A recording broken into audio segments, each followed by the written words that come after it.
ang ingay-ingay mo? O siya, sige. Oo, may bago ako. May bago akong boyfriend. Mayaman siya, may narating sa buhay, profesional, at higit sa lahat, may pagmamayabang ko. Yun ba? Yun ba ang gusto mo marinig, ha?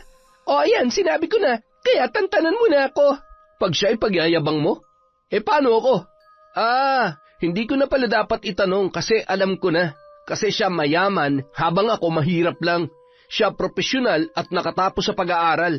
Habang ako, construction worker lang. Siya pwede mong ipagyabang samantalang ako ikinahihiya mo.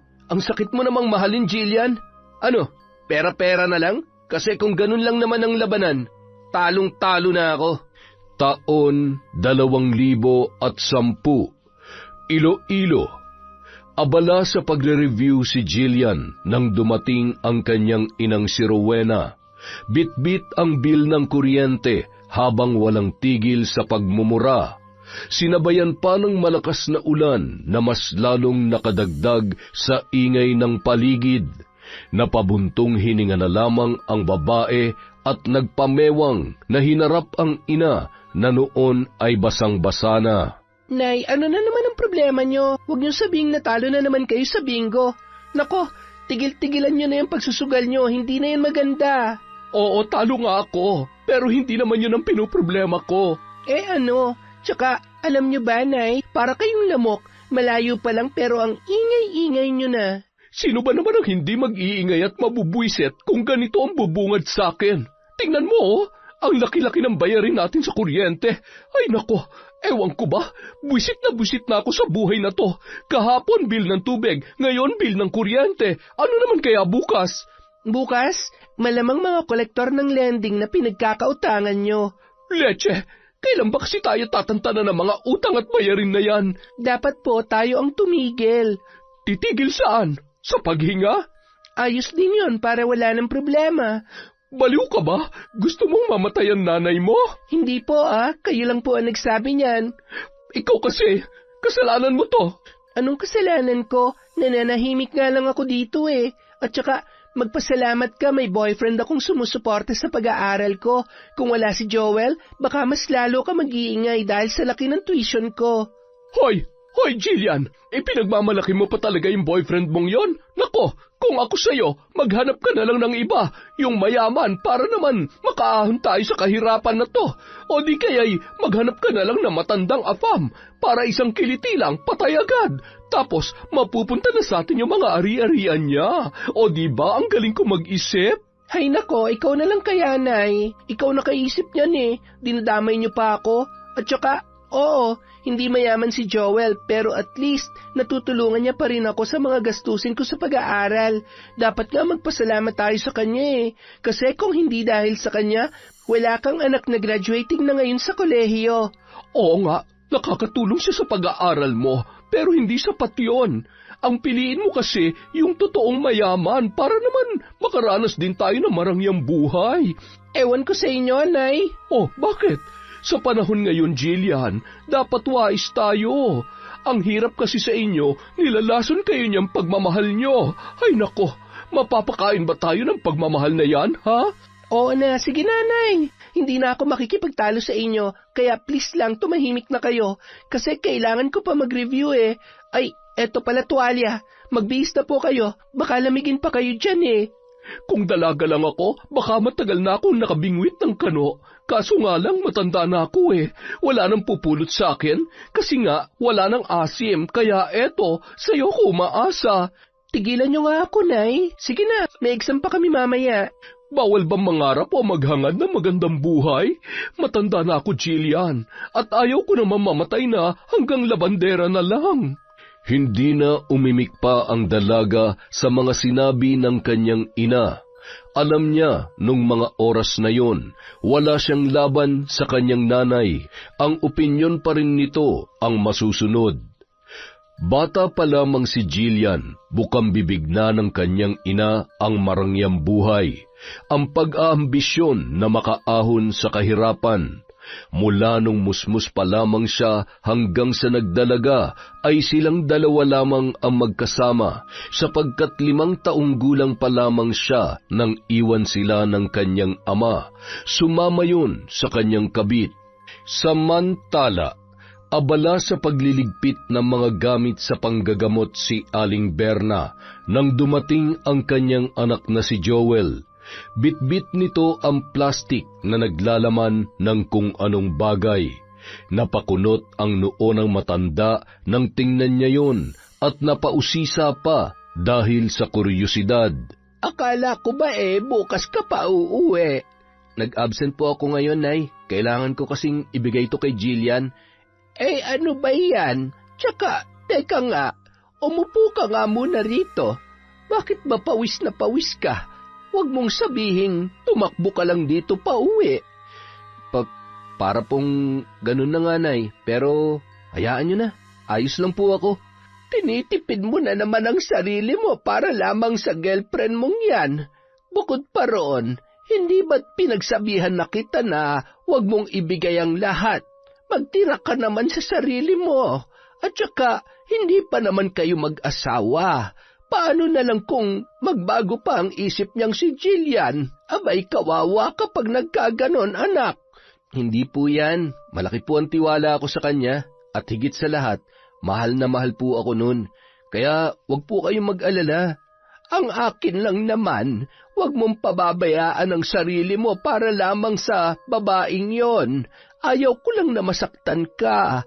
Alam ko naman po yun, Nay. Kaya wag po kayong mag-alala sa akin. Siguruhin mo lamang, anak. Ay, oo nga pala. Ano nga pala yung dala mo?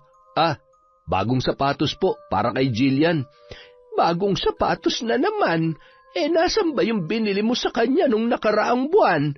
Nasira na raw po kasi, Nay. Kaya binilhan ko na po siya ng bago. Kailangan daw po kasi nila para sa practice ng ano ba yun? Basta, practice para maging teacher na talaga. Hindi ko na talaga gusto yung mga pinagagagawa mo, Joel.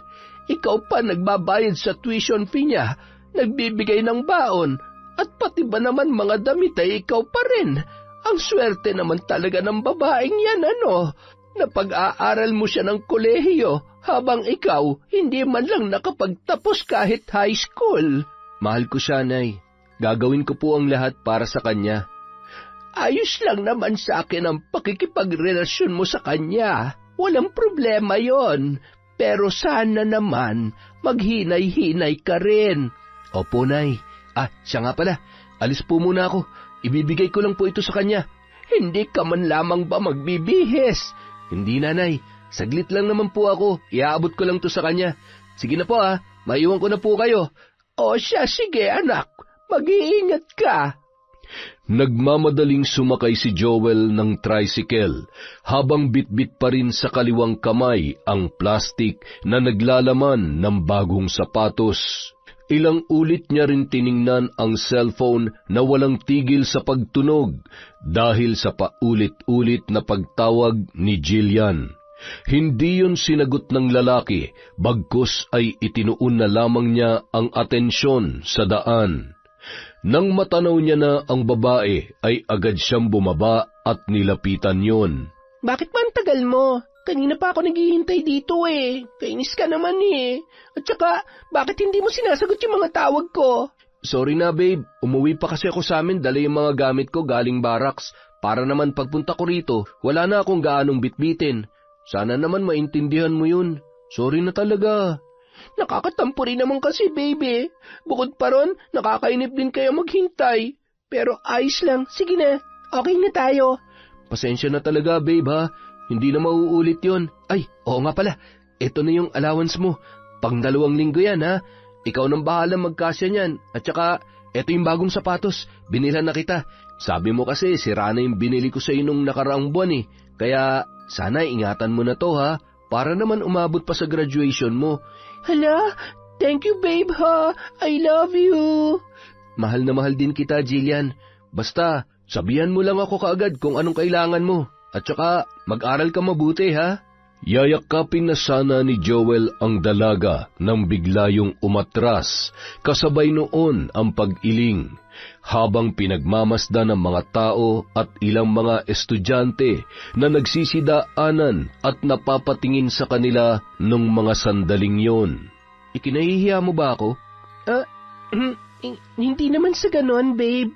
Ano lang kasi, huwag kang maging sweet sa akin pag nasa public area tayo. Sana naman maintindihan mo yon. Bukod pa ron, hindi ba napag-usapan na rin naman na natin to noon? Hindi ko naman kasi maintindihan. Bakit ba ikinakahiya mo ko? Kung natatakot kang pagtawanan ng mga tao, hayaan mo sila. Wala silang ambag sa relasyon natin. Tayo nagmamahalan at hindi sila kasali ron. Hindi naman sa ikinahihiya kita, Joel. Sa katunayan nga, proud at thankful ako kasi mayroon akong boyfriend na kagaya mo. Masipag, mapagmahal, at maunawain. Kaso nga lang, pwede bang magbihis ka naman na maayos? Yung tao naman tingnan, yung malinis at hindi ganyan na butas-butas ang suot oh. Kagaya niyang tsinelas mo, tingnan mo, hindi pa magkaparehas. Pasensya ka na babe ha. Nagmamadali kasi ako sa pagpunta rito eh. Ayos lang, sa susunod pala na mag-aabot ka sa akin ng pera, dun na lang sa amin ha. O di kaya dun sa may hardware, basta malayo sa university namin. Huwag mo sana mamasamain yon, babe ha. Para rin kasi yun sa kabutihan mo. Ayaw ko lang na pagtawanan ka ng iba. Ayos lang yun, naiintindihan ko naman. Sige na, pumasok ka na. Baka maliit ka pa eh. Hinila ni Jillian si Joel sa lugar kung saan walang gaanong tao ang dumaraan at saka mabilisang hinalikan sa pisngi ang lalaki. Huwag ka na magtampo sa akin, okay? I love you, babe. Ingat ka. Mag-text ka sa akin pag nakauwi ka na, ha? I love you too.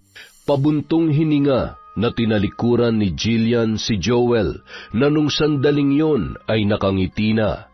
Sa kaloob-looban ng babae ay ikinahihiya niya ang kanyang nobyo dahil sa ito ay hamak na construction worker lamang. Hindi niya naman gustong maramdaman yun, ngunit nadadala na rin siya dulot ng mga reaksyon at opinyon ng mga tao sa kanyang paligid. Ayaw niya namang ipaalam kay Joel na naiilang siya sa tuwing pinagtitinginan sila ng mga tao dahil malaki pa rin ang utang na loob niya dito. Ang lalaki ang dahilan kung bakit nakakapag-aral siya ng kolehiyo, ang gumagastos sa lahat ng mga pangangailangan niya, sa pag-aaral man o personal na buhay. 4th year high school siya noon nang magkakilala sila ni Joel at naging magkasintahan. Isa sa katangian ng lalaki na hinahangaan niya ay ang pagiging masipag at positibo sa buhay. 5 taon ang agwat nila sa isa't isa, ngunit hindi yun hadlang sa kanilang relasyon, sapagkat palaging sinasabayan ni Joel si Jillian sa mga trip nito sa kahit anumang bagay. Sa mga lumipas na araw, sa tuwing magbibigay ng pera si Joel kay Jillian ay palaging sa bahay na ng babae sila nagkikita, at minsan naman ay lumalabas din sila kapag mayroon pang oras. Nakakapagod ang araw na ito Walang hiya. Naubos ko yung kita ko sa buong araw na paglalaba dun sa Tong-Its kanina. Ano ba naman yan, Nay? Inuubos niyo ang pera niyo sa mga hindi makabuluhang bagay.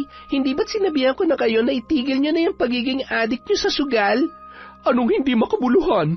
Minsan nananalo rin naman ako Malas lang talaga ang araw na to. Malas man o swerte, sinasayang niyo lang ang perang pinaghirapan niyo. Ang ingay mo naman. Hayaan mo na, minsan lang naman ako maglaro Ay, siya nga pala, may pera ka pa ba dyan? Hay nako. Alam ko nang sasabihin nyo, Nay. Manghihiram na naman kayo para may ipambayad sa lending nyo bukas. Tama ba ako? Ayos lang ba? Huwag ka mag-alala, babayaran din naman kita. Allowance ko to, Nay, hanggang sa susunod na linggo. Nahihirapan nga akong pagkasyahin lalo na't medyo maliit lang yung bigay sa akin ni Joel. Magkano na lang ba meron sa iyo dyan? Mahigit 1,000 na lang kasi nagastos ko na yung 1,000 ng isang araw. Tawagan mo na lang si Joel. Sabihin mo may agad-agaran kayong bayarin. Sige na, wala kasi tayong pambayad bukas sa lending Ano, gusto mo ba na makulong ako? Siyempre ayaw ko naman makulong kayo, pero Nay, hindi kaya ng konsensya ko na gawin yun kay Joel. Anong gagawin ko? Magtatago. Hirami mo na lang muna itong 1,000 at kapag kumita ka na, bayaran mo na lang ako kaagad. Ay sus, papayag din naman pala, pinatagal-tagal mo pa. Alangan naman tawagan ko si Joel, nakakahiya na sa kanya. Nagmumukha na talaga akong pera nito eh. Hindi ka aasenso sa buhay kapag pinairal mo pa yung konsensya mo, Jillian. Sa panahon ngayon at sitwasyon natin, dapat alam natin kung paano dumiskarte. Ibang diskarte naman yung gusto niyo eh. At saka, totoo naman na nahihiya na ako kay Joel. Nagsisinungaling kasi ako minsan sa kanya na may agaran kaming bayarin kahit na ang totoo lumalabas ako kasama mga kaibigan ko. O diba? Wala rin naman yung pinagkaiba sa sinabi ko kanina. Nagsisinungaling ka pa rin naman sa lalaking yon. Basta, nag-iingat lang ako at baka malaman niya na yung ibang binibigay niyang pera ay ginagamit ko pambili ng mga luho ko. Kung nag-boyfriend ka lang sana ng mayaman, di sobra-sobra pa sana yung nabibili mo, hindi yung kanya na limitado. Ano bang gusto niyo? Hiwalayan ko si Joel? Paano na lang yung pag-aaral ko kung ganon? Mapapakinabangan ko pa siya, Nay, kaya hindi ko pa siya pwedeng pakawalan sa ngayon. Marami pang sinabi ang ina ni Jillian, ngunit hindi niya na yon pinansin pa. Bagkus pumasok na lamang siya sa kwarto at nakipag-text kay Joel. Tuwing gabi lang sila nakakapag-usap sapagkat siya ay mayroong klase habang ang lalaki naman ay mayroong trabaho. Lingid sa kaalaman ni Jillian, tinitipid ni Joel ang kanyang sarili upang makapag-ipon at may maibigay sa kanya.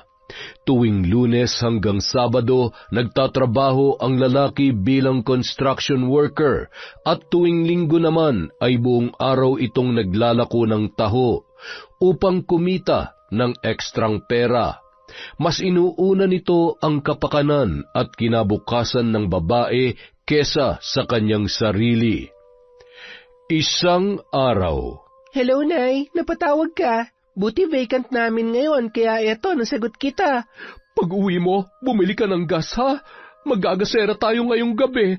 Bakit? Ano nangyari? Huwag niyo sabihing naputulan tayo ng kuryente. Ano pa nga ba sa tingin mo? Oo na, sige na. Bibili na lang ako mamaya. Sige na muna, Nay. Patayin ko muna ang tawag, ha? Medyo masakit kasi ang tiyan ko, Kailangan ko lang mag-CR. Hindi na hinintay ni Jillian ang sagot ng kanyang ina. Bagkus ay binabaan niya na lang yon ng tawag at pagkatapos ay nagmamadaling tumakbo palabas, patungo sa CR ng kanilang eskwelahan. Sa kasamaang palad, dulot ng pagmamadali ay hindi niya napansin ang kanyang kasalubong at nabangga niya yon. Ay, visit naman. Sorry miss, hindi ko sinasadya. Sorry talaga ha. Naks kahit may edad na to, pogi pa rin. Miss? Okay ka lang? Opo, ayos lang po ako. Wala pong problema yon. Sigurado ka? Opo sir. Mabuti naman. Siya nga pala, tanong ko lang. Bago lang kasi ako rito Alam mo ba kung saan ako pwedeng mag-inquire tungkol sa masteral o doctorate programs? Opo sir. Diyan kayo dumiretso tapos kaliwa lang kayo. Doon yung registrar's office. Doon ka makakapagtanong ng mga requirements.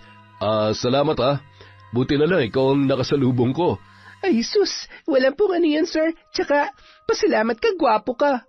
Nako, bulera. Siya nga pala. Wag mo na akong tawaging sir. Marcus na lang, okay? Sige po, ako naman po si Jillian. Nice to meet you, Sir Marcus. Ay, Marcus pala. Nice to meet you too, Jillian. Anong year mo na? Ano po, pasensya na po. Banyong-banyo na po ako fourth year na sa kursong education. Sige, bilisan mo na dyan at hihintayin na lang kita dito, ha? Bahala po kayo. Paglabas ng dalaga sa CR. Aba, talagang nandito pa rin kayo, ha? Siyempre naman. Teka, future teacher pala tong kaharap ko, ha? Future teacher? Pero pag hindi pinagpala, pwede maging asawa nyo, sir. Ay, Marcus. Pero biro lang po yun. Ang saya mo rin sigurong kabanding. Sana pag hindi ka busy, pwede tayo magkape o kumain sa labas. Don't worry, libre ko. Nako, hindi po ako tumatanggi sa libre, kaya agora po kapag hindi na busy.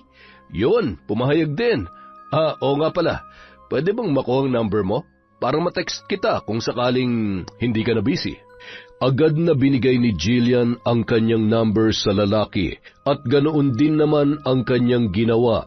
Hiningi niya rin ang number ni Marcus upang kung sakaling hindi na siya busy ay makakalabas siya kasama ang lalaki. Pagkatapos nilang magkapalitan ng number, nagpaalam na sila sa isa't isa.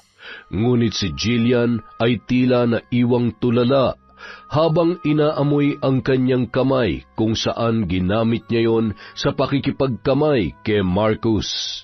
Naku, Jillian, kumekerengking ka pa talaga kahit may boyfriend ka na. Pero in fairness, ang bango ng lalaking yun, ha?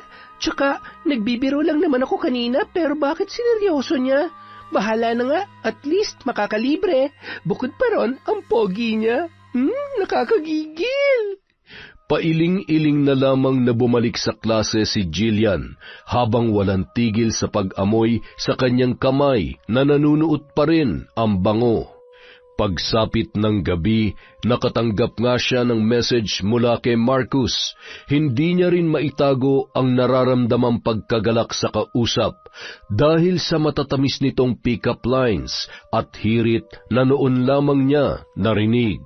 Hoy, gabing-gabi na. Ay naku, patulugin mo nga ako, Jillian. Tsaka kanina ka pa hagik-hik ng hagik-gik dyan. Sino ba yan, ha? Wala na nga tayong kuryente, nakuha mo pa talaga makipaglandian.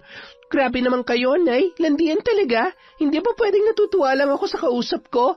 Hay nako, panigurado si Joel na naman yan. Akin na nga yung cellphone mo. Hindi na talaga ako natutuwa sa lalaking yan. Mabilis na hinablot ni Rowena ang cellphone ng kanyang anak at pagkatapos ay binasa ang nakasulat doon. Marcus? Sino to?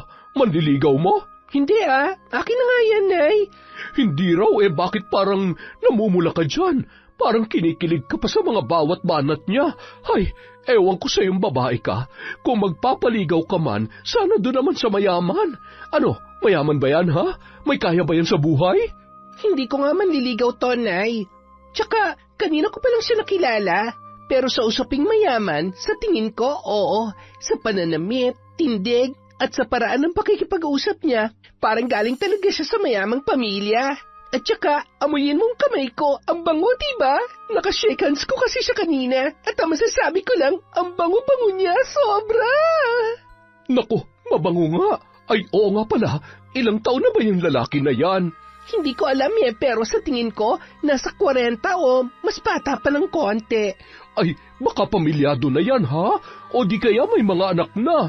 Pero kung wala, i-push mo na. Akitin mo o di kaya ilabas mo na yung makamandag mong ganda. Tuklawin mo na hanggat maaga pa. Baka kasi makuha pa yan ng iba, sayang naman. Grabe naman kayo, Nay. Baka nakakalimutan nyo na may boyfriend ako. Ay sus, mamili ka, yung boyfriend mong mukhang hindi naliligo o yung mayaman na mabango. Gamitin mo yung utak mo, Jillian. Hindi na umimik pa ang dalaga, bagkus ay pabuntong hininga niyang ibinalik ang kanyang atensyon sa kanyang cellphone, na noon ay wala ng tigil sa kakatunog, dahil sa maraming mga messages na mula kay Marcus. Sa mga lumipas na araw, naging malapit sa isa't isa ang dalawa. Palagi siyang tinatawagan ng lalaki na kanya namang ikinatuwa dahil sa tila malambing nitong tono. Ang pagiging maalalahanin ni Marcus sa kanya ay nagbibigay din ng kakaibang saya na kailanman ay hindi niya naramdaman kay Joel. Isang umaga, abala sa paglalaba si Jillian nang tumunog ang kanyang cellphone. Nagmamadali niya yung kinuha. Nagbabaka sakali na si Marcus yun. Ngunit napawi ang kanyang mga ngiti nang makita na si Joel ang tumatawag. Hello, napatawag ka. May kailangan ka ba? Oh, bakit parang naiinis ka? Ayos ka lang ba, babe? At saka, kailangan ba talagang may rason kung tatawag ako? Hindi ba pwedeng namimiss lang kita? Bihira na lang kasi tayo mag-usap I miss you too. Pwede bang next time na lang tayo mag-usap, Joel? Wala kasi ako sa mood makipag-usap ngayon May dalaw ka ba? Kaya medyo mainit yung ulo mo? Hula ko, yun ang rason, no? Oo, unang araw. Pasensya na talaga. Ayos lang. Sige na, magpahinga ka na. I love you, babe. At saka, Miss na kita. Usap na lang tayo kapag hindi na ako busy. Sa ngayon kasi, marami akong tambak na assignments at projects eh. Sige na, bye! Padabog yung ibinaba ni Jillian at nang mga sandaling yun, hindi niya maipaliwanag kung bakit ganun na lamang ang kanyang reaksyon. Tila nawala na rin ang pagkasabik niya tuwing nakakausap ang kanyang nobyo. Pagkadismaya rin ang kanyang naramdaman dahil ang inaasahan niyang tumawag ay si Marcus, hindi si Joel na kanyang boyfriend. Napahilamos na lamang ang babae ng muka at bagsak ang mga balikat na binalikan ang mga labahin. Ano ka ba, Jillian? Ang sama mo. Baka nakakalimutan mong malaki ang utang na loob mo kay Joel. Siya nagpapaaral sa'yo, remember? Pero, naguguluhan na ako. Sinong kausap mo dyan? Para kang sinapian na. Nagsasalita ka na lang na mag-isa. Nako, umayos-ayos ka, Jillian. Wala akong anak na baliw. San kayo galing? At saka, para rin kayong naliligaw na espiritu. Bigla-bigla na lang sumusulpot at nawawala.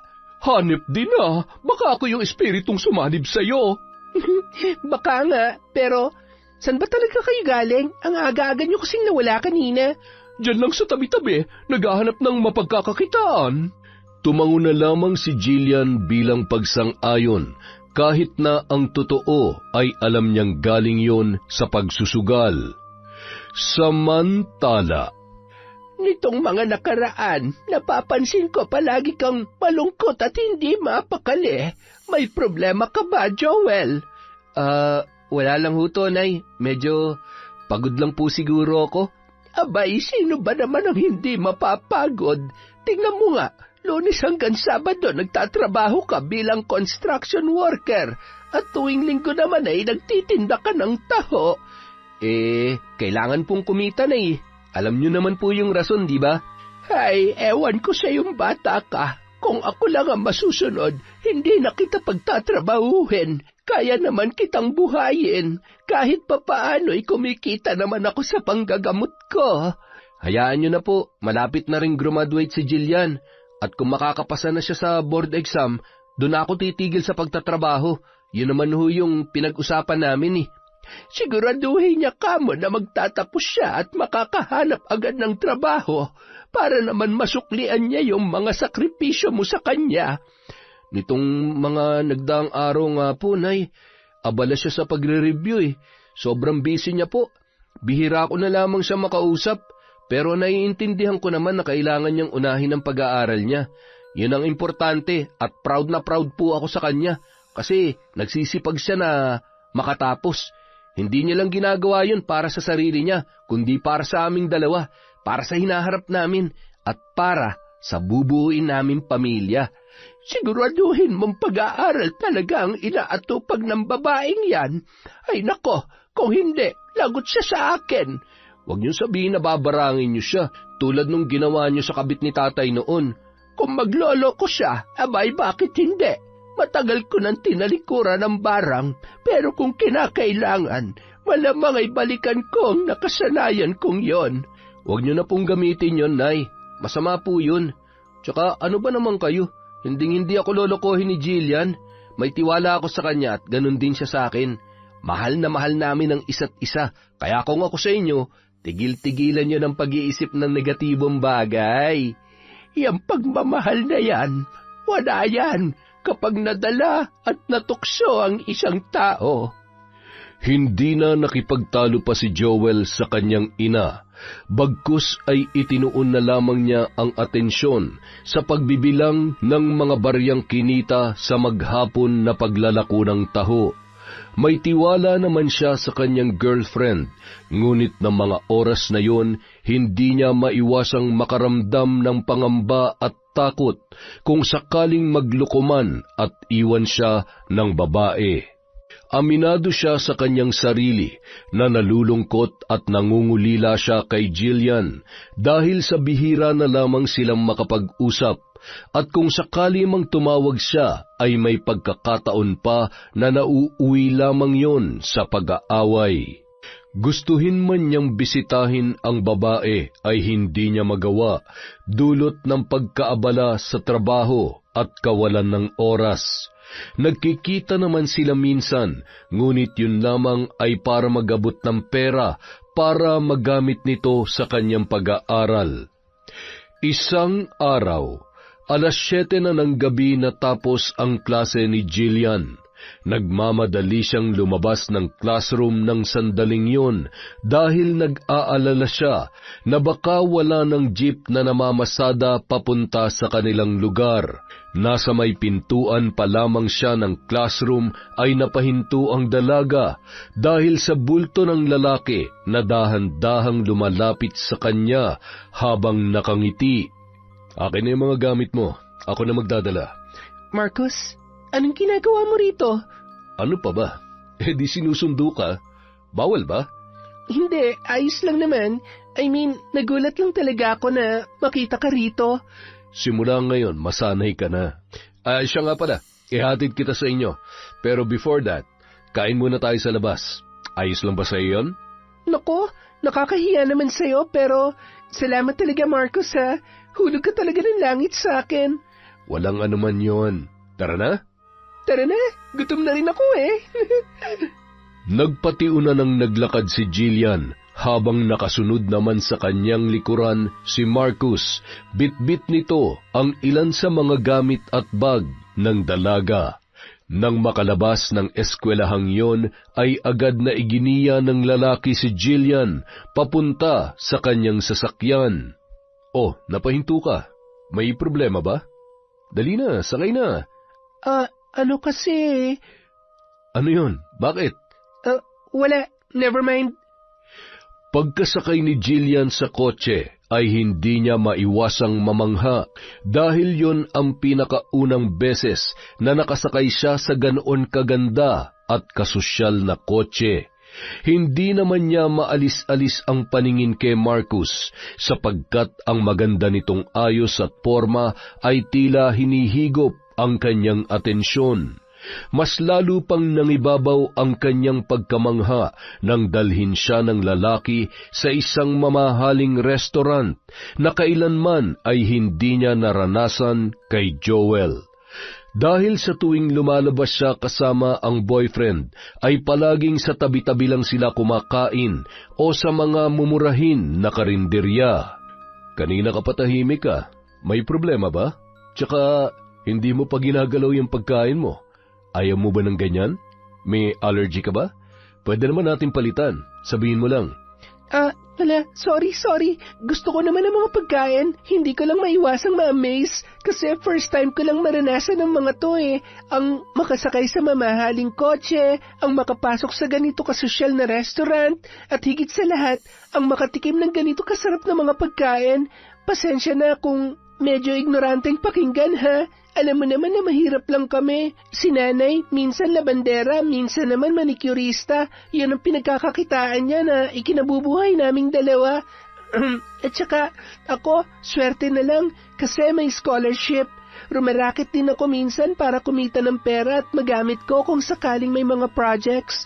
Hindi itinago ni Jillian ang buhay nilang mag-ina kay Marcus. Sinabi niya ang lahat-lahat. Bukod lang sa boyfriend niya na nagpapaaral sa kanya. Nang mga sandaling yun, ayaw niyang ipaalam sa kaharap ang tungkol kay Joel dahil baka layuan siya nito at maaaring ikawala pa ng pagiging malapit nila sa isa't isa. Dahan-dahan namang hinawakan ni Marcus ang kanyang kamay at mahina yung pinisil-pisil. Yan ang reason kung bakit nagustuhan kita, Jillian. Ha? Anong ibig mong sabihin? Hindi ba halata? Gustong-gusto kita. Kahit sa sandaling panahon lang kita nakilala, pakiramdam ko, ayaw na kitang pakawalan pa.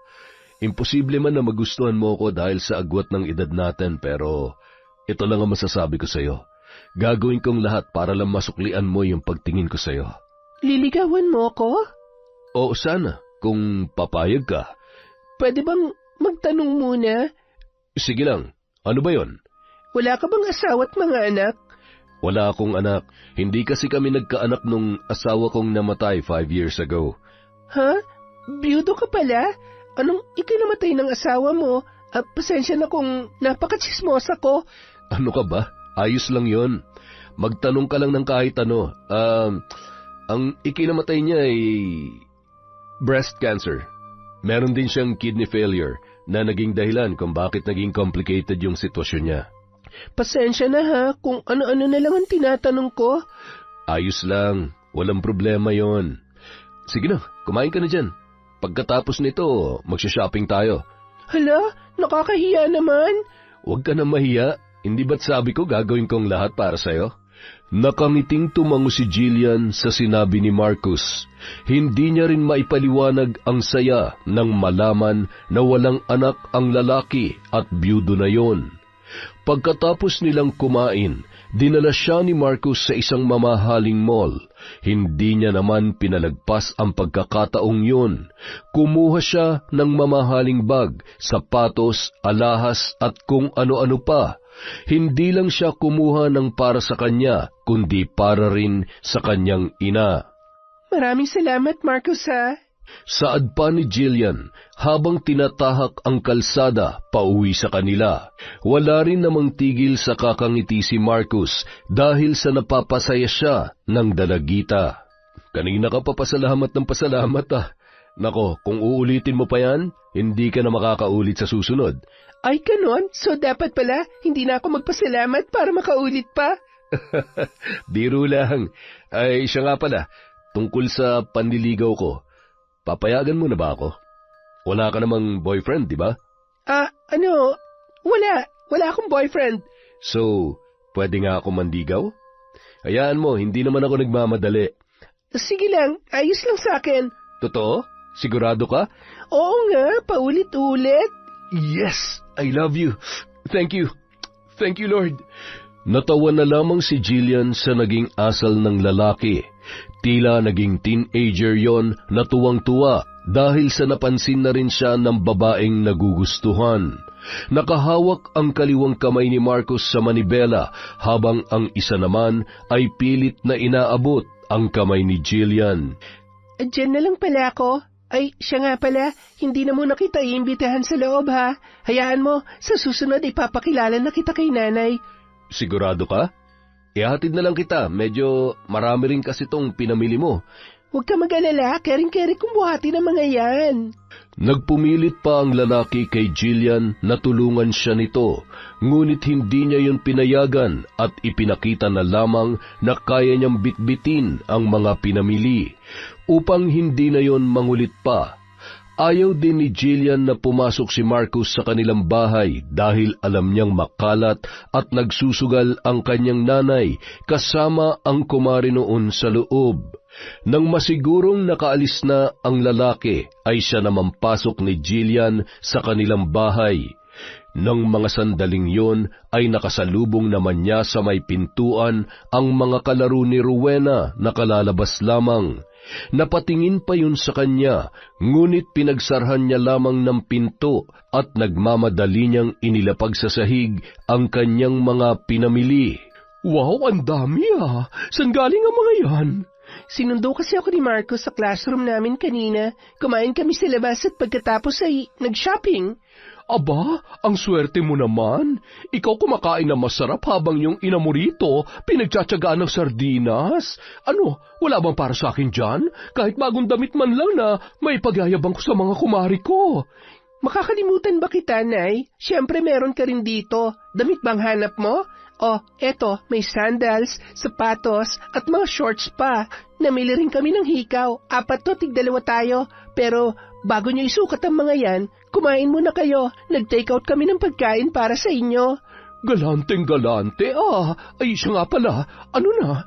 Bakit binilan ka ng Marcus na yun ang mga ganito? Kayo na ba? Hindi pa, pero nanliligaw siya. Oh, ano? Ano pang hinihintay mo? Sagutin mo na! Ang bilis naman yata. Hindi ba pwedeng pag-isipan ko muna? Ano pang pag-iisipan? Eto na nga mga sagot, oh. Bukod pa ron, ito na. Ito na yung simula ng pagbabago ng buhay natin. Ayaw mo ba ng magandang buhay? Yung makakakain ka ng mga masasarap na pagkain araw-araw, yung mabibili mo lahat ng mga gusto mo, at higit sa lahat, makakagala ka kahit saan mo gusto. Kaya sige na, sagutin mo na yung Marcus na yon. Yun na nga, Nay, eh. Gusto ko naman ng ganon, kaso nga lang, ano kasi eh. Paano si Joel? Hindi ko nga sinabi kay Marcus ang tungkol sa kanya eh. Nagsinungaling din ako na scholar ako at rumaraket ng kahit anong trabaho para masuportahan ang pag-aaral ko. Ewan ko ba? Hindi ko na alam. Naguguluhan na ako, Nay. Anong naguguluhan? Klarong-klaro na nga kung sino yung dapat mong piliin eh. Hiwalayan mo na kasi yung Joel na yon. Hindi naman kayo bagay nun. Sa katunayan nga, nagmumukha lang siyang kulangot kapag katabi mo eh. At saka wala siyang panama kay Marcus, no? Tigilan niyo na nga yung panlalait sa kanya. Kahit saan tingnan, nakakatulong naman si Joel sa akin kahit papano. Ang dami niya na rin nagastos para sa pag-aaral ko. Ano ka ba? Kusang loob naman niyang ginawa yon. Hindi mo naman hiningi sa kanya na pag-aralin kanya. At saka, kasalanan mo bang bida-bida siya sa buhay mo para lang magkatuluyan kayo? Kung gusto mo, bayaran mo na lang kapag mayaman ka na.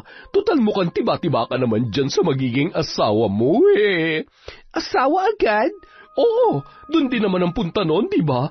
Kaya wag mo nang patagalin at baka maagaw pa ng iba.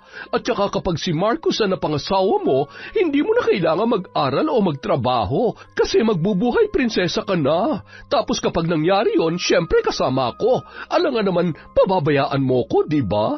Kung nasan ka, dapat nandun din ako. Ay nako, makakaahon din tayo sa wakas sa lecheng kahirapan na to. Napakamot na lamang ng ulo si Jillian at saka pailing-iling na hinarap ang ina na noon ay abala na sa pagsusukat sa mga damit na pinamili nila ni Marcus. Sa mga lumipas na araw, hatid sundo na siya ng lalaki. Palagi rin siya nitong dinadalaw sa bahay na ikinatuwa rin naman ng kanyang ina dahil sa mga pasalubong na dala ni Marcus. Sinagot niya na rin ito makalipas ang ilang linggo ng panliligaw. Hindi naman yon sinabi ni Jillian kay Joel. Hanggat maaari, ayaw niya munang ipaalam ang balitang yon. Bukod sa nagbibigay pa rin yon ng pera, ay wala rin siyang lakas ng loob na aminin sa lalaki ang kanyang mga pinaggagawang kalokohan. Naghahanap pa ng tamang tiyempo ang babae upang ipagtapat kay Joel ang lahat at para mahiwalayan niya na yun. Isang araw. Oh, pormadong-pormado tayo ngayon ah. Saan ang lakad mo, Joel? Ano po kasi, Nay?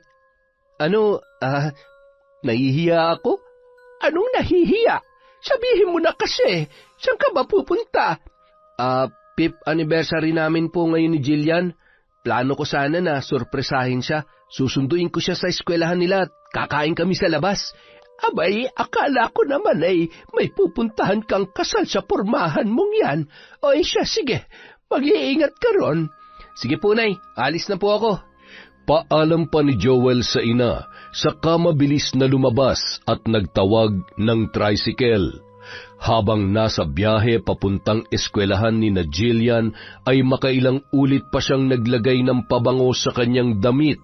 Hanggat maaari ay gusto niyang maging presentable upang hindi na siya ikahiya ng kanyang kasintahan. Hindi niya rin maiwasan ang pagka-excited sapagkat matagal-tagal na rin mula noong sila ay huling magkita. Minsan kasi kapag dumadalaw siya sa bahay ni na Jillian, palaging ang ina nitong si Rowena ang naaabutan niya. Palagi lang siyang tinatarayan ng babae at binibiro na may halong pangungutya at panlalait, na ipinagsasawalang bahala naman ang binata dahil ina pa rin yon ng kanyang pinakamamahal na girlfriend. Malapad ang ngiti ni Joel nang bumaba siya ng tricycle. Nagmamadaling naglakad sa may gate ng eskwelahan at matyagang hinintay ang kanyang kasintahan. Nakasuot siya ng sandaling yon ng checkered na long sleeve na pinarisan ng medyo kupas na pantalon. Nakasuksok naman sa bandang likuran ng kanyang bulsa ang isang rosas na pinitas niya pa sa bakuran ng kanilang kapitbahay. Sa ilang minutong paghihintay ay namataan ni Joel ang isang kulay blong kotse na noon ay kumikislap-kislap pa sa sobrang kinis. Nakaparada yon sa labas ng gate, ilang metro lang ang layo sa kanyang kinatatayuan. Ang ganda, ang yaman siguro na may-ari niyan. Sana balang araw, makabili rin ako ng ganyang kagarang sasakyan para naman hatid sundo ko na lang sa trabaho si Jillian. Ilang ulit niya pa yung pinagmasdan na tila bolang kristal sa kanyang paningin. Napabalik lamang siya sa ulirat nang bumusina ng 3 beses ang may-ari ng sasakyan. Itinuon na lamang ni Joel ang atensyon sa may gate kung saan labas-masok ang ilang mga estudyante. Agad naman siyang napangiti nang makita si Jillian na papalabas na. Kinuha niya sa bulsa ang bulaklak at nagmamadaling nilapitan ang kanyang kasintahan. Babe, I miss you! Surprise! Happy 5th anniversary! Sabi pa ni Joel, sabay bigay ng bulaklak kay Jillian.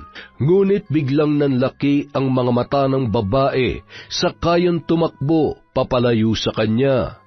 Uy, babe! Jillian, ako to! Pwede ba bitawan mo ako? Sorry, hindi kita kilala. Mabilis na hinablot ng dalaga ang kanyang braso na noon ay hawak-hawak ni Joel. Nang makawala ang babae ay sakayon sumakay sa kulay blong sasakyan. Kinatukpa ni Joel ang sasakyan ng ilang ulit. Nagugulahan siya kung bakit ganoon na lamang ang reaksyon ng kanyang nobya. Jillian, babe! Kausapin mo ako! Sino siya, love? Bakit kanya sinusundan? At bakit kanya tinatawag na babe? Wala. Hindi ko siya kilala. At saka, baliw yata yan. Kahit sino-sino na lang nilalapitan yan. Ganun ba? Grabe naman pala. Oo nga pero hayaan mo na. Sinisira niya lang ang araw natin Tara na. Pagkatapos yung sabihin ni Jillian, pinaharurot na ni Marcus ang sasakyan. Hinabol pa yun ni Joel, ngunit nadapa lamang siya at muntikan pang masagasaan ng ilang mga sasakyan. Napahilamos ang lalaki sa kanyang muka at mangyak-ngyak na inaalala ang mga nangyari.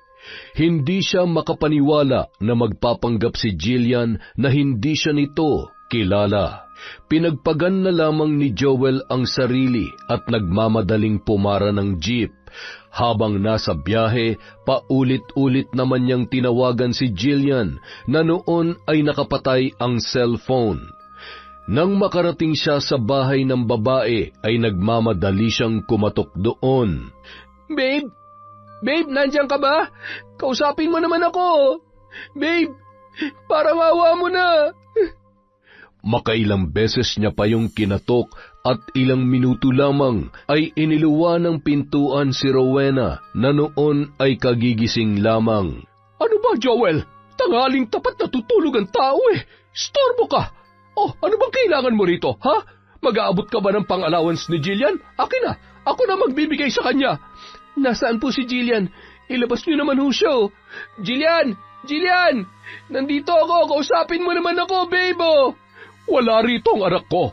Kahit halugugin mo pa ang buong bahay, wala kang makikita rito maski anino niya. Nasa eskwelahan pa siya ngayon. Kung gusto mo siyang kausapin, di maghintay ka. Galing po ako sa school nila pero iniwan niya po ako. Sumakay po siya dun sa kulay asul na kotse. Pakisabi naman po sa akin kung nasaan siya ngayon Ay sus, nakipag-date pa yun sa manliligaw niya. Boyfriend niya pala. Ay, hala, sorry, nadulas ako. Ha? Boyfriend? Sino pong tinutukoy niyo? Pinaglololoko niyo ba ako? Ilabas niyo ang anak niyo ngayon din. Jillian! Jillian, lumabas ka dyan! Wala nga rito si Jillian. Paulit-ulit ka naman Hindi ako naniniwala sa inyo. Di halugugin mo tong bahay. Ay nako, sinasabi mo ba na sinungaling ako? Hindi na lamang pinansin ni Joel ang mga sinasabi ng babae. Bagkus ay nilibot niya ang buong bahay. Hinalughog niya ang bawat sulok. Ngunit ni anino ni Jillian ay hindi niya nahagilap. Ang ginawa na lamang niya ng sandaling yun ay ang maghintay sa labas. Paulit-ulit niya ring tiningnan ang kalsada, nagbabaka sakali na mamataan ulit ang sasakyan na sinakyan ni Jillian nung siya ay iwan nito. 3 oras din siya naghintay doon. Uuwi na lamang sana siya at babalik na lamang kinabukasan, ngunit ilang hakbang pa lamang ay nakita niya na si Jillian. Naglalakad lamang ang kanyang kasintahan, bitbit ang maraming paper bag. Ngiting-ngiti pa yon, pero nang makita si Joel ay agad yun napangiwi at tila nangangambang ihakbang ang mga paa. Takot man ay lakas loob na nilapitan ni Jillian ang lalaki na noon ay walang emosyon na nakatingin sa kanya. Hindi mo pa rin ba ako kilala, ha? Bakit ginawa mo yun kanina? Sagutin mo ako, Jillian. Dahil ba ikinakahiya mo pa rin ako? O sadyang may bago ka na? O mas tamang sabihin na niloloko mo lang ako? Ano bang pinagsasabi mo dyan? Hindi kita maintindihan. Nakainom ka ba? Huwag mo nang itanggi. Nakikiusap ako. Tsaka, teka, saan galing yung mga yan? Sa lalaki mo ba? Magsabi ka na ng totoo. Ang ingay-ingay mo? O siya, sige. Oo, may bago ako. May bago akong boyfriend. Mayaman siya, may narating sa buhay, profesional, at higit sa lahat, may pagmamayabang ko. Yun ba? Yun ba ang gusto mo marinig, ha? O ayan, sinabi ko na, kaya tantanan mo na ako. Pag siya ay pagyayabang mo? Paano ako? Hindi ko na pala dapat itanong kasi alam ko na. Kasi siya mayaman, habang ako mahirap lang. Siya profesional at nakatapos sa pag-aaral, habang ako construction worker lang. Siya pwede mong ipagyabang samantalang ako ikinahihiya mo. Ang sakit mo namang mahalin, Jillian. Ano, pera-pera na lang? Kasi kung ganun lang naman ang labanan, talong-talo na ako. Ayoko na. Sorry, Joel. Ayaw mo na? Ganun na lang? Yun lang ang sasabihin mo tapos tatalikuran mo na ako? Pagkatapos ng lahat ng sakripisyo ko, iiwan mo na lang ako? Pinagkatiwalaan kita. Mas pinahalagahan pa kita kesa sa sarili ko. Tapos ganito ang isusukli mo sa akin? Oo na. Thank you sa pagpapaaral mo sa akin. Huwag ka mag-alala. Babayaran din kita sa mga nagastos mo sa akin. Hindi to tungkol sa mga nagastos ko, Jillian. Hindi ako nanunumbat kung yun ang dating sayo. Tungkol to sa 5 taon na relasyon natin na parang binaliwala mo lang. Ano, wala lang ba talaga sa iyon? Pasensya na talaga. Pero ayaw ko na. Sana maintindihan mo ako. Paano ko maiintindihan? Parang basura mo na lang tinatapon ng relasyon natin. Ayos lang naman sa akin na makipaghiwalay ka kasi pagod ka na. Pero sa sitwasyon natin ngayon, iba eh. Nagloko ka. Yun ang hinding-hindi ko maiintindihan at matatanggap. Ay nako, sa totoo lang sumasakit ng ulo ko sa'yo. Sige, para mas maintindihan mo. Hindi na kita mahal at ayaw ko na sa'yo. Ano, gets mo na? Hindi ko gustong saktan ka, Joel, pero ang kulit-kulit mo eh. Alam mo ba kung ano nararamdaman ko ngayon? Pakiramdam ko ang liit-liit ko, ang baba-baba ko. Kasi ganito lang ako. Wala akong narating sa buhay. Hindi ko na nga pinapansin yung pagmamalit sa akin ng mga tao eh. Pero yung pinaramdam mo sa akin ngayon, sobrang nakakapanliit sa sarili. Pwede ba tumahimik ka? Naririnig ka ng mga kapitbahay namin. Nakakahiya ka. Saan ka banda nahihiya? Sa panloloko mo sa akin? O dahil totoong mga sinasabi ko? Sinabi nang umalis ka na eh. Huwag mo akong talikuran, hindi pa tayo tapos, Jillian. Hoy, bakit mo sinisigawan ang anak ko? Walang hiya ka talagang lalaki ka. Ako pa po ang walang hiya. Bawal ba ako magsalita? Tsaka, hindi ko sinisigawan ang anak nyo. Ginigising ko lang. Para po kasing nakatulog na eh. Aba, hoy, tumigil ka na. Umalis ka na rito. Huwag mo nang buwisitin ang araw namin. Bakit? Dahil ba sa construction worker lang ako? At hindi ko mabibigyan ng magandang buhay ang anak nyo? Mga manggagamit. Ang sama nyo. Nakakarindi na yung boses mo. Tingnan mo nga yung pananamit mo. Sa tingin mo bagay ang ganyan sa anak ko? Naka-checkered ka pa talaga? Nagmumukha kang zebra na naligaw dito. Ay, hindi pala. Kalabaw dapat kasi ang itim-itim mo. Hindi kayo bagay ng anak ko. Kaya buti pa umalis ka na rito. Yung mga nagastos mo sa kanya, kayang-kaya niyang bayaran yon. Pagkatapos yun sabihin ni Rowena, ay mabilis niyang hinablot ang kanyang anak, na nung mga sandaling yon ay parang wala na sa sarili. Iniwan nila si Joel na tila batang inagawan ng laruan dahil sa walang tigil nitong pag-iyak. habang tinatawag ng paulit-ulit ang pangalan ni Jillian. Ilang oras din siya sa labas ng bahay ng mag-ina, nagbabaka sakali na pagbubuksan siyang muli. Ngunit kahit anong pagmamakaawa niya ay hindi na siya hinarap ni Jillian, kung kaya't nagpunta na lamang siya sa mga kaibigan niya doon at nakipag-inuman. Kinagabihan, bumalik siya sa bahay ni na Jillian. Pasuray-suray na ang kanyang paglalakad dahil sa kalasingan. Nagwala siya sa labas habang nagmamakaawa na pagbuksan ng pintuan. Parendino, kanina pa yung lalaking yan Ang ingay-ingay. Dispatchahin na kaya natin? Wag pre, may record na nga tayo sa barangay. Dadagdagan mo pa? Ano, gusto mo bang makulong? Turuan lang natin ng leksyon para tumahimik. Aba, kala ko totodasin na natin Pero maganda yan, total lasing naman. Medyo makati-kati pa naman tong kamao ko. Halika na, pre. Mabilis na nilapitan ng dalawang tambay si Joel, na noon ay nagsusuka na dahil sa dami ng alak na nainom. Jillian, parawa mo na. Kausapin mo ako, babe. Pakiusap naman. Hoy, kanina ka pa. Ang ingay-ingay mo. Ano ngayon? Ano ngayon? Halika nga rito't nang maturuan ka ng leksyon. Bitawan mo ako. Mawawalang ya. Bisit. Sabing bitawan niyo ako Aba, matapang to Pero tingnan na lang natin kung uubra ka sa amin.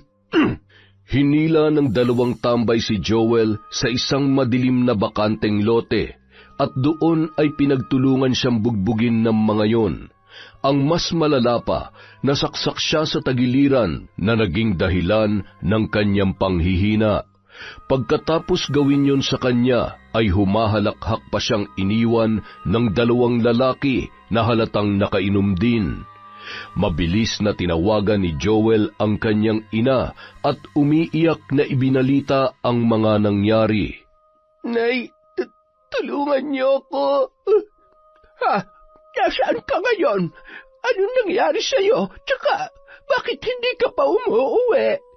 Nandito po ako sa bakanteng lote, papasok sa lugar nila Jillian. Naitulungan niyo ako. Parang awa niyo na po. Ang sakit-sakit na po kasi. Ano ang masakit? Teka, magtatawag lang ako ng tricycle. Huwag kang umalis dyan, pupuntahan kita. Umiiyak na ibinaba ni Joel ang tawag, saka humiga sa lupa. Sa ilang minuto niyang paghihintay sa ina ay biglang bumuhos ang malakas na ulan na naging dahilan ng mas kaawa-awang sitwasyon ng binata. Nang dumating ang kanyang nanay ay mabilis siya nitong isinakay sa tricycle. Wala na ring malay si Joel nung mga sandaling yon dahil sa magkahalong kalasingan at panghihina, dulot ng panggugulpi sa kanya ng dalawang tambay. Kinabukasan, 10:00 na ng umaga nang magising si Joel. Pagmulat niya ng kanyang mga mata ay hindi niya maiwasan ang tila pag-ikot ng paligid dahil sa nararamdaman na pagkahilo. Napatingin naman siya sa kaliwang bahagi ng higaan kung saan naroon ang kanyang ina, na tahimik na nagdadasal habang nakahawak ang kaliwang kamay sa kanyang noo. Ano po nangyari, Nay? Tsaka, bakit po may sugat ako? Bakit nga ba nagkaroon ka niyan? Buti na lang nagamot kita agad. Kung hindi ay, baka nagka-impeksyon na yan. Wala po akong maalala, Nay kasi lasing na lasing ka. Oo nga pala, bakit ka ba naglasing? Ano nangyari sa lakad mo kahapon? Akala ko ba magkikita kayo ni Jillian? Nagulat na lamang ang matanda dahil sa biglang pag-iyak ng kanyang anak nang mabanggit nito ang pangalang Jillian. Tapatin mo nga ako. Niloko ka ba ng babaeng yon? Kaya ganyan na lang kung ngumawa ka sa harapan ko? Nay, ayaw na po sa akin ni Jillian. Ipinagpalit niya ako sa mayamang lalaki. Ang sakit po. Ang sakit-sakit. Sobra. Ay sinasabi ko na nga ba? Nay, pagod na po ako. Ayaw ko na po. Gusto ko na mamatay, Nay. Ano ka ba? Anong mamatay? Sasayangin mo ang buhay mo para lang sa isang babae? Hindi siya kawalan, Joel. Hayaan mo siya. Magsisisi rin siya balang araw sa mga pinagagawa niya. Nilang mag-ina. Ano? Akala mo ba hindi ko alam na minamaliit ka ng nanay niya? Nilalait o kinukutya? Kaya ko naman pong tiisin ang pangungutya sa akin ni Aling Rowena, Nay. Ang hindi ko lang po kayang tiisin ay yung mawala sa akin si Jillian. Kailangan ko siya, Nay. Hindi ko kaya mabuhay nang wala siya. Nako, tigil-tigilan mo ako, Joel. Hindi tangke ng oxygen niyang si Jillian na kung wala siya hindi ka makakahinga. Ngayon, ang dapat mong gawin ay magpahinga at magpalakas. Nay, saan po kayo pupunta? Huhukayin ko ang kaalaman na ikinubli ko sa mahabang panahon. Ano pong ibig niyo sabihin, Nay? Sinabi ko na sa iyo noon na oras na lokohin ka ng babaeng yan ay parurusahan ko siya. At ngayon ang panahon na yon, hindi lang siya makakatikim ng paghihiganti ko, kundi pati na rin ang ina niyang matulis ang dila. Nay, huwag niyo pong gawin yan. Naguguluhan lang po si Jillian. Mapapakiusapan ko po siya na bumalik sa akin. Magiging okay din po ang lahat, Nay. Tigil-tigilan mo yung pagiging martir mo, Joel. At saka, hayaan mo kung gawin ang tungkulin ko bilang ina sa'yo. Kaya wag mo na akong pigilan.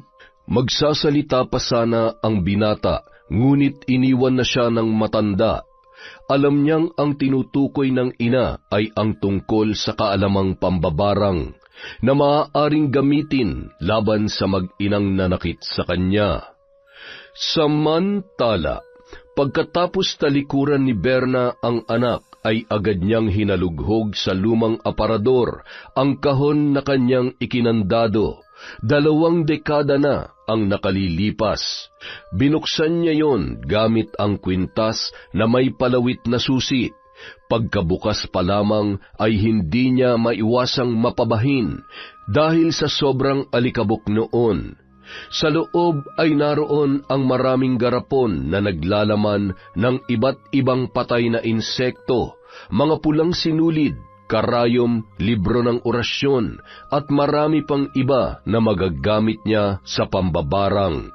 Isinara niya muna yon at ibinalik sa aparador, saka lumabas at nagtungo sa likod bahay, kung saan may makipot na daan patungo sa kakahuyang bahagi ng lugar. Nanguha ang matanda ng mga sanga ng kahoy na maaari niya magamit bilang kasangkapan sa gagawing pambabarang. Pagkauwi ay agad niya yung itinago sa kanyang kwarto at kinandado ang pintuan noon upang hindi makapasok ang kanyang anak. Kinagabihan, eksaktong 12:00 ng gabi, kabilugan ng buwan, nagbigkas ng iba't ibang orasyon si Nanay Berna. Nasa loob siya ng kanyang silid habang nakaluhod sa gitna ng pabilog na mga kandila.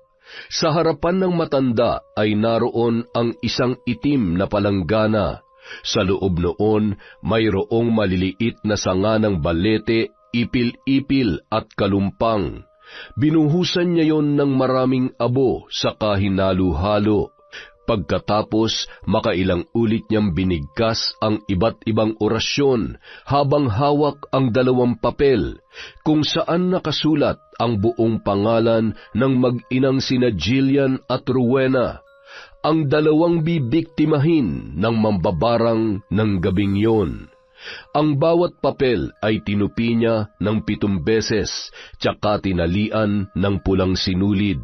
Binalot niya pa yon sa itim na tela at tinusok ng karayom upang maisarado.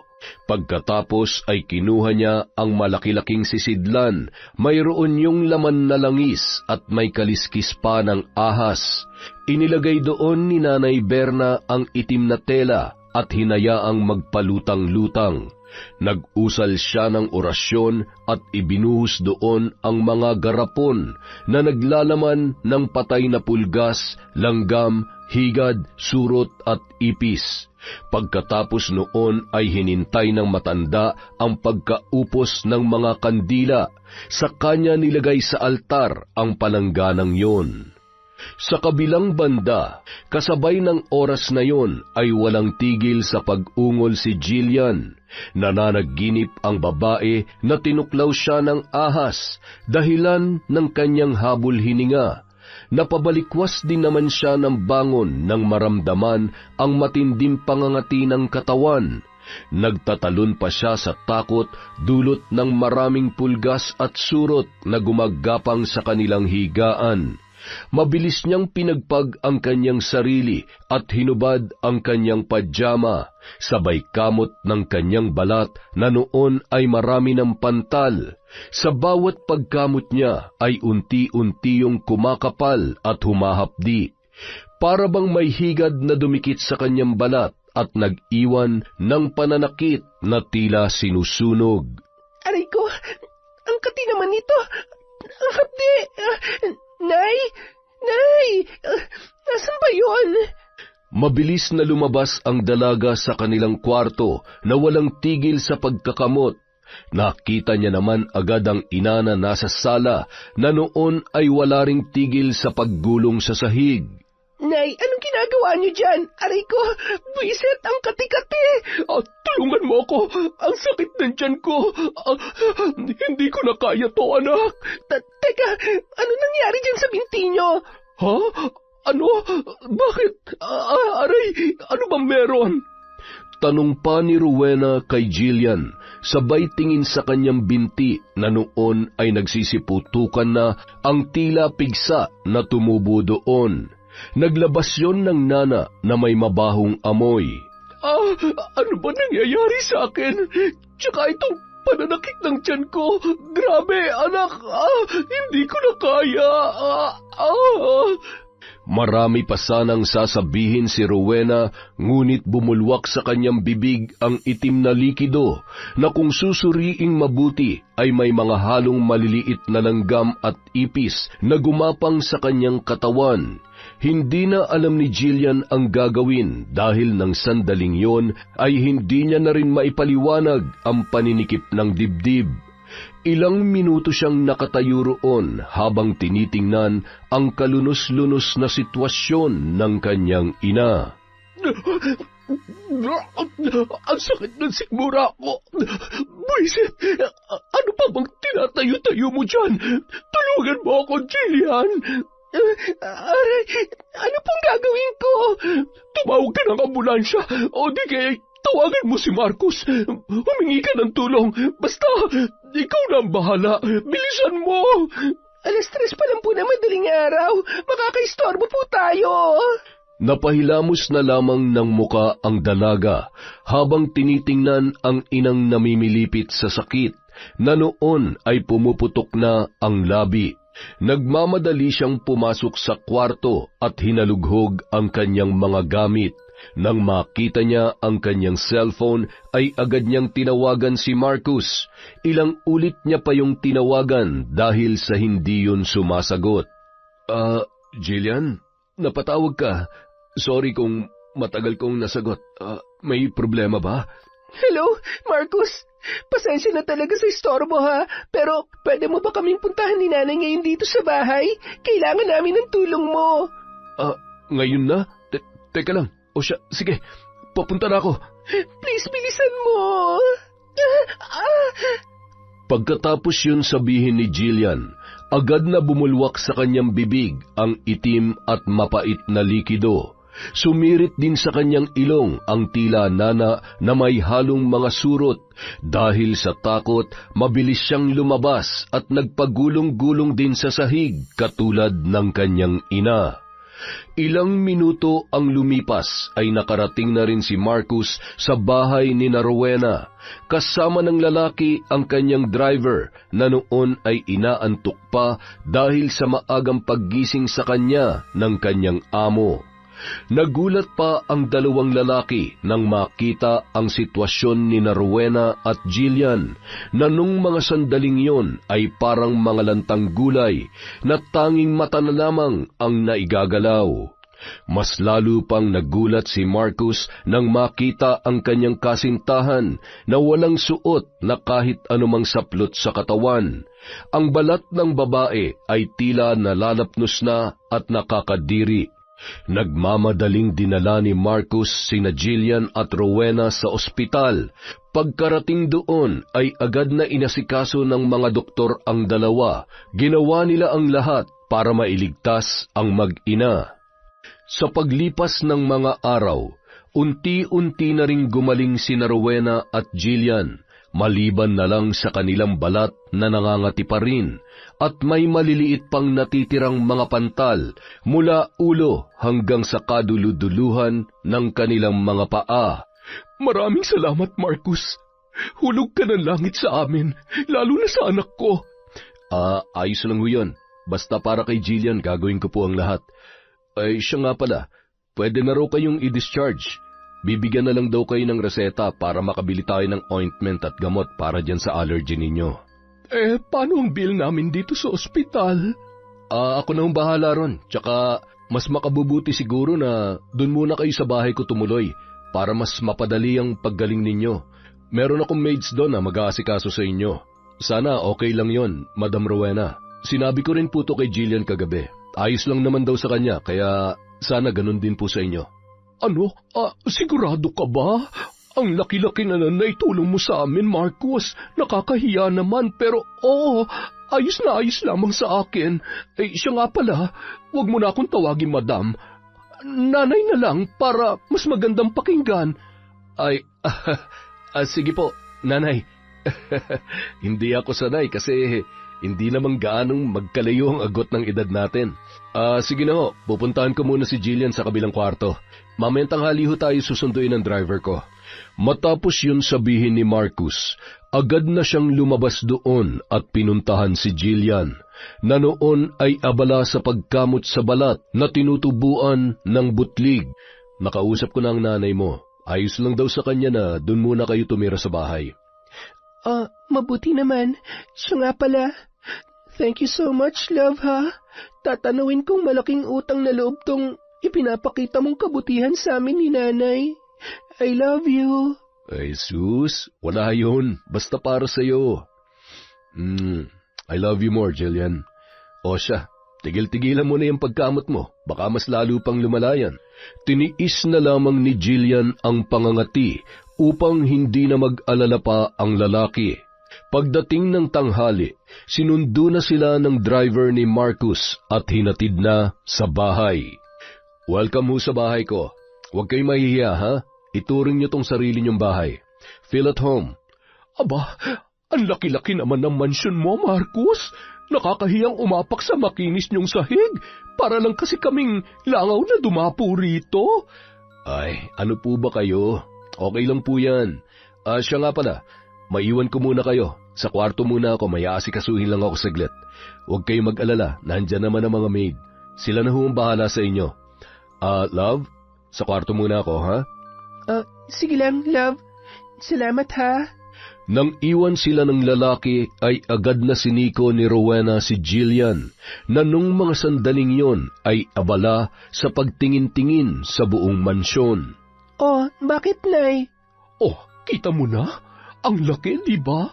Buti talaga nakabingwit ka ng lalaking katulad ni Marcus. Kung wala siya, baka pinagpesta na ulit tayo ngayon ng mga surot sa bahay na hindi ko alam kung saan ang galing. Hindi kasi kayo marunong maglinis, kaya ayun, pinamugaran na tayo ng mga surot at pulgas. Wow, ha? Ako pa talagang pinagsabihan mo niyan? Hindi ba't ikaw ang anak? Ang ingay nyo naman, Nay. Kaya pumutok yung labi nyo Dahil napakataratitat nyo. Totoo naman, ha? Ay, ewan ko sa inyo.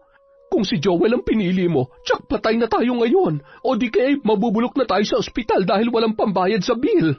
Tumahimik na nga lang kayo, Nay. Baka marinig pa kayo ni Marcus. Oo na, eto na nga. Sa bahay ni Marcus muna tumira ang mag-ina. Maganda ang kanilang pananatili roon, ngunit sa mga lumipas na araw ay unti-unti namang lumala ang butlig nila sa katawan. Halos makaubos na rin sila ng 2 bote ng gamot, pero tila hindi yun umeepekto. Isang araw. Tao po! Tao po! Ay, Sir Marcos, magandang umaga po. Buti may lumabas na rin. Ito na po pala yung mga gulay na inangkat ninyo. Oh, Manong Arturo, kanina pa po ba kayo dyan? Pasok muna kayo. Kukunin ko lang yung bayad. Pasensya na po talaga kung natagalan, ha? May emergency kasi sa loob eh. Sa katunayan po, hindi na namin alam ang gagawin namin. Maaari ko hubang malaman ang nangyari, sir? Baka sakaling may maitulong ako. Ano ho kasi, yung girlfriend ko tsaka yung nanay niya, nagsusuka ng itim na likido at ang mas malala pa, may halong buhay na ipis. Ay, ewan ko ba, gumaling na sila sa ospital pero bumalik na naman. Abay, hindi po normal yan, sir. Pwede ko po ba silang makita at masuri? Ay, sige po, hali po kayo. Tayo na dun sa loob. Agad na sinama ni Marcos ang matanda na nagngangalang Arturo sa kanilang kusina. Doon ay nadatnan nila ang mga maid na parang aligaga at wala sa sarili. Habang tinitingnan sina Jillian at Rowena na walang tigil sa pagsusuka, halos matuklap na rin ang kanilang balat dahil sa walang tigil nitong pagkamot, dulot ng pagkagat sa kanila ng mga surot na hindi nila alam kung saan nanggagaling. Anong tinitingin-tingin niyo dyan? Tulungan niyo kami! Marcos, dalhin mo na kami sa ospital! Nay, kumalma ka nga lang. Ano? Paano ko kakalma kung ganitong sitwasyon natin? Hindi nyo kailangan pumunta sa ospital. Base sa nakikita ko, hindi yan magagamot ng mga doktor. Ano? Hoy, matanda! Sino ka ba para magsabi ng ganyan, ha? Buisit, ang katikat eh! Ano pong ibig niyong sabihin, Mang Arturo? Barang.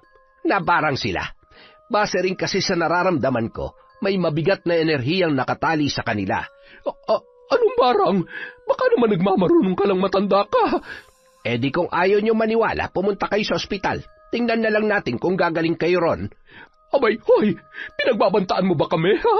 Buti pa dalhin nyo na lamang po sila sa kubo ko, Sir Marcos. Ako na po ang bahala sa kanila. Sigurado ho ba kayo, Mang Arturo? Pero kung gusto nilang gumaling, kailangan nilang maniwala. Matapos yun sabihin ng matanda, ay agad na yung umalis.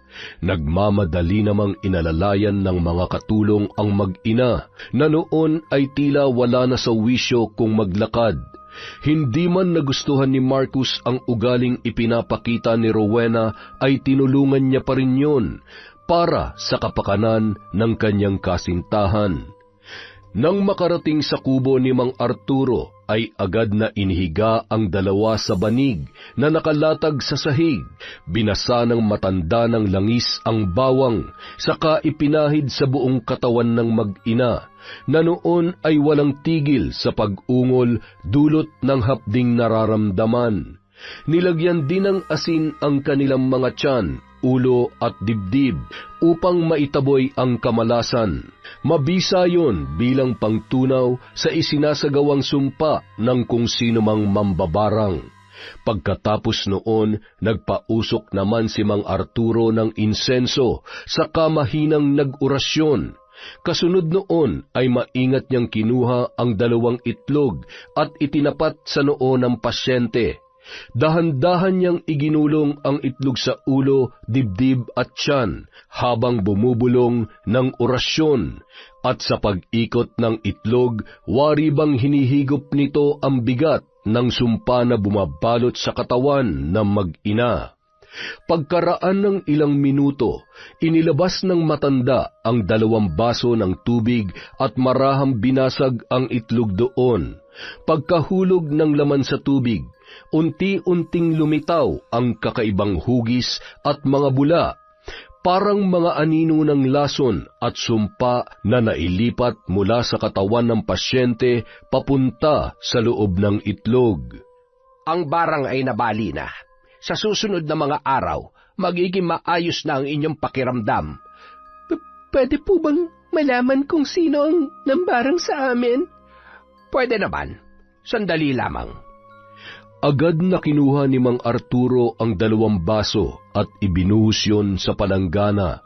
Nagpatak ng kandila habang binibigkas ang sagradong orasyon. Ilang minuto lamang ang makalipas, may nabuoroong muka ng isang matandang babae. Si Nanay Berna? Siguro yan nga ang pangalan niya. Iha, maaari bang malaman kung anong nagawa niyo sa kanya? Kung bakit niya kayo binarang? Hindi ko po alam na mambabarang pala siya. Kaano-ano niyo ba siya? Nanay po siya ng dati kong nobyo, yung ex-boyfriend kong nagpaaral sa akin na iniwanan ko. Ayun naman pala eh. Sino bang ipinalit mo sa kanya? Si Sir Marcos ba? Opo. Pero nagsisisi na po ako. Promise po, maniwala kayo sa akin. Maniwala man ako o hindi, nasa sayo pa rin yon, Iha. Dapat yung mga lumalabas sa bibig natin ay tugma dito. Tugma sa puso at isipan natin. Maraming salamat po, Manong. Siya nga pala, pwede po bang humingi ng pabor? Sige lang, ano ba yon? Huwag niyo na lang po sana itong sabihin kay Marcos. Pangako po, magbabago na ako. Hindi ko na uulitin pang mga nagawa kong pagkakamali. Please po. May karapatan siyang malaman ng totoo, Iha. Ako na po magsasabi sa kanya, pero hindi po muna siguro ngayon. O siya, sige. Nire-respeto ko ang desisyon mong yan. Tsaka, kung sakaling magising na si Nanay, pwede po bang huwag niyo nang banggitin to sa kanya? Baka kasi sugurin niya si Nanay Berna eh. Sige. Masusunod. Wala rin kasi akong tiwala dyan sa nanay mo dahil medyo masakit siya magsalita. Basta, lagi mo lang tatandaan, maging mabuti sa lahat at huwag nang gumawa ng mga bagay na ikasasakit ng iba. Opo, maraming salamat po ulit, Manong. Matapos yun ay agad nang iniwan ng matanda si Jillian at lumabas yun upang ipaalam kay Marcos na ang mag-ina ay nasa mabuti ng kalagayan. Sa paglipas ng mga araw at linggo, unti-unti na ring nakabawi ng lakas ang mag-ina. Hindi na rin sila pinauwi pa ni Marcos sa kanilang bahay, bagkus ay nanatili na lamang sila sa tahanan ng lalaki. Samantala, Nay, ayos na po ba kayo? Ayos na. Hindi na tulad nung nakaraan na parang wala na akong lakas na tumayo. Sabi ko naman sa inyo huwag nyo nang gamitin ang mga barang-barang na yan. Yan tuloy, napapahamak kayo. Ginagamit ko lamang naman yon para parusahan ang mga taong nagkakasala. Kapag may nagbali lang talaga ng barang na ginagawa ko, ay parang nawawalan din ako ng enerhiya. Pero ayos na ako ngayon. Ay siya nga pala, saan ka galing kahapon?